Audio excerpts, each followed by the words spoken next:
Bonjour et bienvenue chers Alphamers dans cette vidéo où l'on va pouvoir découvrir ensemble un outil extrêmement intéressant qui n'est autre que l'outil T-Shark. T-Shark est un analyseur de protocole réseau. C'est un petit peu une copie de TCP/Dump, mais pour moi en mieux. Il vous permet de capturer des données de paquets à partir d'un réseau actif ou de lire des paquets à partir d'un fichier de capture précédemment enregistré. D'ailleurs, les filtres supportés par T-Shark ressemblent beaucoup aux différents filtres qu'on peut retrouver au niveau de Wireshark ou tout autre outil tel que TCP/Dump d'ailleurs, et ainsi de suite. Donc, tout ce qui va toucher au filtre BPF permet aussi d'afficher des informations sous une forme décodée de ces paquets sur la sortie standard, soit en écrivant les paquets dans un fichier. Le format de fichier de capture natif de T-Shark est le format PKPNG, qui est également le format utilisé par Wireshark et divers autres outils. Sans aucune option définie, T-Shark fonctionnera un peu comme TCP/Dump. Il utilisera la bibliothèque PCAP pour capturer le trafic de la première interface réseau disponible et va afficher une ligne récapitulative sur la sortie standard pour chaque paquet reçu. Allons découvrir cet outil ensemble. T-Shark n'est pas installé par défaut. Il faudra donc l'installer à travers un petit sudo apt install T-Shark. Dans mon cas, il est déjà installé, donc ça ne changera pas grand-chose. Sinon, sur la machine Kali, il sera installé par défaut. Vous pouvez donc l'utiliser directement à travers l'option T-Shark, directement. Et il va donc capturer le trafic de la première interface qu'il va trouver. Ça sera ensuite affiché, ou le trafic sera affiché directement sur l'écran.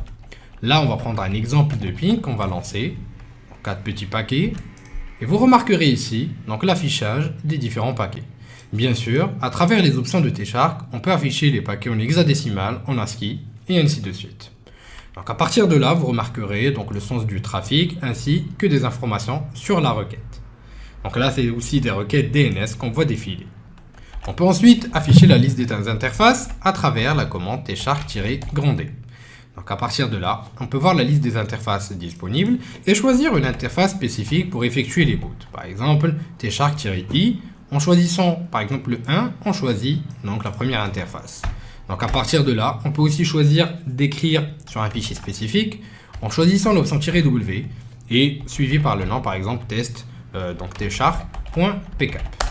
Donc à partir de là, comme vous pouvez le voir, on a les différentes captures qui vont pouvoir s'afficher, plutôt s'effectuer, et dès qu'on arrêtera tout simplement la lecture, vous remarquerez qu'on a un petit fichier test tshark.pcap qui sera rajouté. Bien sûr, vous pouvez utiliser Wireshark pour analyser ce fichier de capture ou tout autre fichier, application d'analyse de trafic réseau. Donc, comme vous pouvez le voir, tout marche impeccablement bien. Vous pouvez aussi choisir le nombre de paquets à capturer via l'option "-c", en rajoutant tout simplement le nombre de paquets que vous voulez capturer. Donc à partir du moment où on aura 8 paquets, tout simplement, on aura un arrêt de la capture qu'on aura spécifié. Bien sûr, tout comme Wireshark, on peut utiliser des filtres de capture et des filtres d'affichage. D'ailleurs, je vous ai laissé au niveau des ressources, comme vous pouvez le voir, une liste de filtres d'affichage et de capture qui sont extrêmement intéressants. Donc c'est un petit résumé assez sympa que vous devez avoir avec vous lorsque vous effectuez une analyse. Après, bien sûr, il y a d'autres éléments que je vous conseille de voir, comme les livres du RTBM, Red Team Field Manual, qui est extrêmement intéressant pour pouvoir avoir à côté de soi un petit livret de rappel qui va être assez intéressant lorsque vous faites du red ou du blue teaming. Donc il y a la version blue teaming pour la partie défensive ou la version offensive avec la partie red teaming. On peut donc appliquer des règles de capture, par exemple dans notre cas, en utilisant toujours T-Shark avec l'option "-f". Donc à partir de là, on va spécifier notre fiche de capture, par exemple IDP ou UDP port 53, pour spécifier la capture seulement du trafic DNS, notamment sur le port 53. En rajoutant le "-i", on rajoute l'interface qui nous intéresse. Par exemple, dans mon cas, le NS33, sinon je peux spécifier le numéro 1 directement. À partir de là, donc la capture va se faire seulement sur ce type de paquet. Par exemple, si je fais un neslookup conda.com ou encore un neslookup alform.com plus un ping, donc là je peux revenir et vous remarquerez que seul les trafics DNS ou le trafic DNS a été récupéré. On peut aussi effectuer des règles d'affichage, donc sur des captures déjà définies ou déjà effectuées. Donc là par exemple, je vais utiliser une capture d'un malware spécifique. À ce moment-là, je peux effectuer mon petit T-Shark et à partir de là, je peux rajouter l'option "-r", le nom de ma capture. Donc là, il s'agit d'ailleurs d'un trafic concernant un malware qui s'appelle QBot. Ensuite, je peux rajouter donc tout simplement le filtre donc, qui m'intéresse d'affichage, comme on les fait sur Wireshark. Donc par exemple, là, je peux rajouter UDP et ça me fichera juste la partie UDP. Donc là, je peux combiner rapidement avec un petit more. Et là, je peux afficher, analyser que le trafic qui m'intéresse, combiner avec des greps ou encore d'autres éléments qu'on verra par la suite. On peut aussi, bien sûr, rajouter d'autres filtres, donc, comme sur Wireshark d'ailleurs, en concaténant les filtres. Donc là, par exemple, je vais afficher les ports de destination 53 pour afficher que la partie DNS. Donc et là, comme vous pouvez le voir, ça m'affiche que ces derniers. Sinon, je peux aussi rester sur la partie DNS en le rajoutant ici. Oups, j'ai laissé la partie 53. Voilà, DNS, et j'aurai que la partie DNS, comme vous pouvez le voir. On peut donc, par exemple, afficher les statistiques aussi via le "-z", par exemple sur une capture. Dans mon cas, je vais utiliser cette dernière. Et à partir de là, je vais donc tout simplement rajouter l'option "-z" pour la partie statistique. Et donc là, par exemple, je vais afficher les statistiques concernant le protocole HTTP. Donc je vais afficher tout en tree. Donc là, j'ai fait une petite erreur. Donc là, c'est un argument qui ne va pas. Donc je vais voir pourquoi, tout simplement. Donc là, comme vous pouvez le voir, on a les différentes statistiques concernant les différents éléments.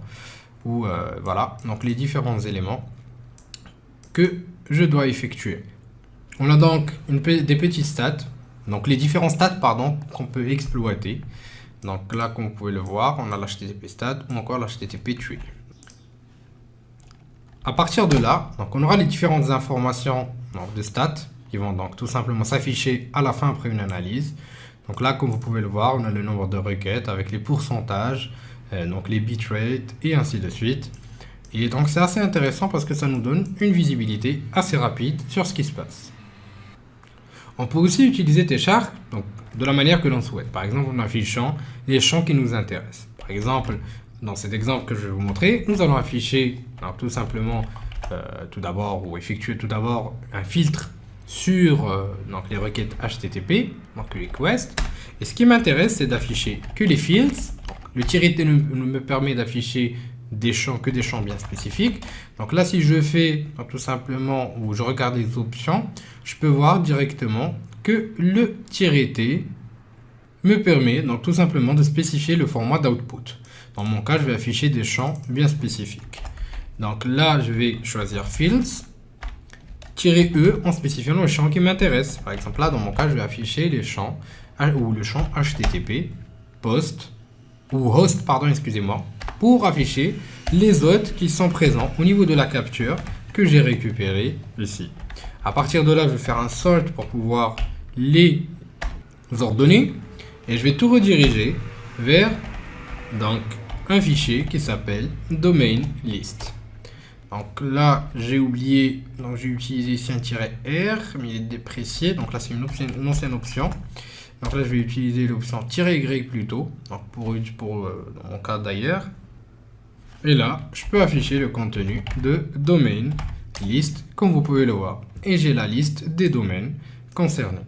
À ce moment-là, je peux par exemple donc combiner ou croiser les résultats donc, de mon domaine ou des différents domaines qu'on retrouve sur une... donc là, c'est juste un use case, un petit exemple. Donc les différents domaines qu'on retrouve sur une capture avec par exemple donc une liste de domaines malicieux. Donc dans ce cas-là, je peux faire un grep-f domaine list et en fait j'ai un ensemble de domaines malicieux au niveau du fichier malware domains. D'ailleurs, je vais vous montrer. Malware. Voilà, domains. Et là, c'est un ensemble en fait de domaines malicieux donc, par rapport à des ou relatifs à des malwares. Donc du coup, ce que je vais essayer de faire, c'est un petit grep pour pouvoir voir s'il y a des domaines contenus dans ma capture qui sont répertoriés comme malicieux. Et donc effectivement, ce domaine l'est. Et donc on est devant un domaine malicieux. Et donc là, on peut rapidement jouer avec ça pour pouvoir détecter donc tout simplement des signes de compromission au niveau des captures réseau. Bien sûr, on va voir tout ça par la suite de manière plus détaillée. Je vous dis merci de votre confiance et à la prochaine vidéo.